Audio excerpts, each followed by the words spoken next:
మనం చాలా రకాల సమస్యలు చూసాం, కానీ ఈ సమస్య అలా కాదు. ఇది పరమ పవిత్రమైన తిరుపతి వెంకన్న లడ్డూకు సంబంధించింది. దీని మీద ఆరోపణలు ఉండకూడదు, నిజాలే మనకు కావాల్సింది. ఇది కోట్లాది ప్రజల మత విశ్వాసాలకు సంబంధించింది, మనోభావాలకు సంబంధించింది. అసలు దాంట్లో ఇలా జరిగింది, కల్తీ జరిగింది అంటేనే మనం ఊహించుకోలేకపోతున్నాం. అది తిరుమల తిరుపతి పవిత్రతనే ప్రశ్నార్థకం చేస్తుంది. అయితే ఇలాంటి వాటిపై రాజకీయాలు తొందరపడి చేయకూడదు, రాజకీయ నాయకులు మాట్లాడకూడదు. కానీ దురదృష్టం కొద్దీ రాజకీయ నాయకులు మాట్లాడేశారు. ఇప్పుడు అది మనకి అనుమానం పెనుభూతమై కూర్చుంది. దీంట్లో మనకి నిజాలు బయటకు రావాలి.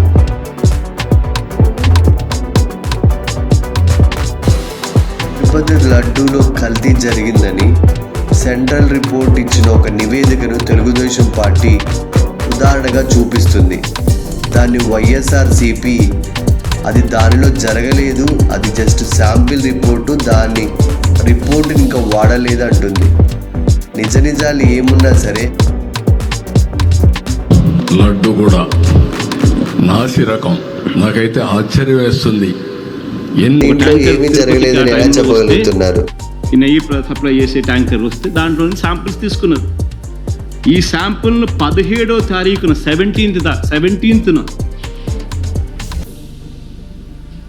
అంటే వాళ్ళ టెస్టులన్నీ చేసి, ఆ 3 టెస్టులు అక్కడే వాళ్ళు చేస్తారు. చేసిన ఆ టెస్టులు సరిగ్గా రాలేదు కాబట్టి ఆ శాంపుల్స్ను 17వ తారీఖున NDDBకి పంపించినారు, నేషనల్ డైరీ డెవలప్మెంట్ బోర్డు. వాళ్ళు 23వ తారీఖున రిపోర్ట్ ఇచ్చినారు.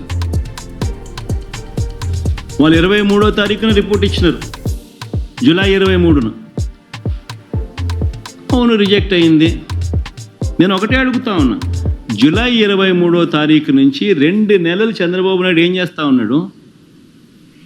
2 నెలల తర్వాత ఇప్పుడు చంద్రబాబు నాయుడు గారి 100 రోజుల పరిపాలన మీద అడ్వర్టైజ్మెంట్ ఇచ్చినప్పుడు ప్రజలు సూపర్ 6 ఏమైంది, సూపర్ 7 ఏమైంది అని చెప్పి ప్రజలు చంద్రబాబు నాయుడు నిలదీస్తూ ఉన్నప్పుడు టాపిక్ డైవర్ట్ చేసేందుకు జూలై 23వ తారీఖున ఇచ్చిన రిపోర్టును ఇప్పుడు తీసి ఆ రిపోర్టును వక్రభాష్యం చేస్తూ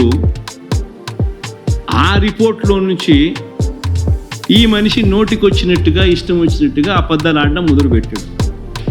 ధర్మమేనా అని అడుగుతా ఉన్నా. ఇంకొకటి ఆశ్చర్యకరమైన విషయం కూడా చెప్పాలి. ఆ పరిస్థితి ఉన్నప్పుడు క్రెడిట్ తీసుకోవాల్సింది పోయి మనం ఏం చేస్తూ ఉన్నాము? అబద్ధానికి రెక్కలు కడతా ఉన్నాం. 5 సంవత్సరాల నుంచి ఈ తతంగం జరుగుతుందని తెలుగుదేశం పార్టీ ఆరోపిస్తుంది.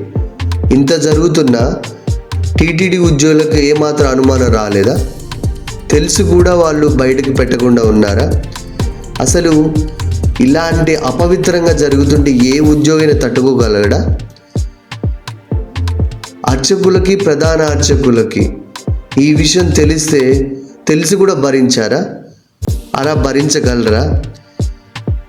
5 సంవత్సరాల నుంచి ఇది జరుగుతూనే ఉందని చెప్పారు. ప్రతి ఏరియాలో కెమెరాలు ఉంటాయి. ఈ కెమెరాలో ఎవరి కంట పడకుండా ఉందా? గుజరాత్ ల్యాబ్ రిపోర్టు ఈ విషయం చెప్పిందని చెప్తున్నారు. ఇప్పుడు మరి టీటీడీ బోర్డులో కూడా కొన్ని ల్యాబ్స్ ఉంటాయి, అక్కడ కూడా దీన్ని టెస్ట్ చేస్తారు కదా. మరి 5 సంవత్సరాల నుంచి ల్యాబ్ రిపోర్ట్లు ఇది బయటికి రాలేదా? ఆ స్టాండర్డ్స్ కరెక్ట్గా లేవా? 5 సంవత్సరాల నుంచి ఇలాంటి లడ్డూను మనం తినేస్తూ ఉన్నామా? జూలైలో ఈ రిపోర్ట్ వచ్చిందని చెప్తున్నారు. ఇప్పుడు ఇది సెప్టెంబర్ వరకు ఈ విషయాన్ని ఎందుకు దాచారు? అయితే ఇది తెలిసిన తర్వాత ఎంతమందిని అరెస్ట్ చేశారు, ఎంతమంది మీద ఎఫ్ఐఆర్ పెట్టారు, దీనికి కారణమైన వారిని కనుక్కున్నారా? దీని మీద అనుమానాలు ఉండకూడదు. దీని మీద సమగ్ర సైంటిఫిక్ రీసెర్చ్ జరగాలి. సైంటిస్టులతో రీసెర్చ్ చేపించాలి. సిబిఐకి ఇస్తే సరిపోదు, అది టైం తీసుకుంటుంది.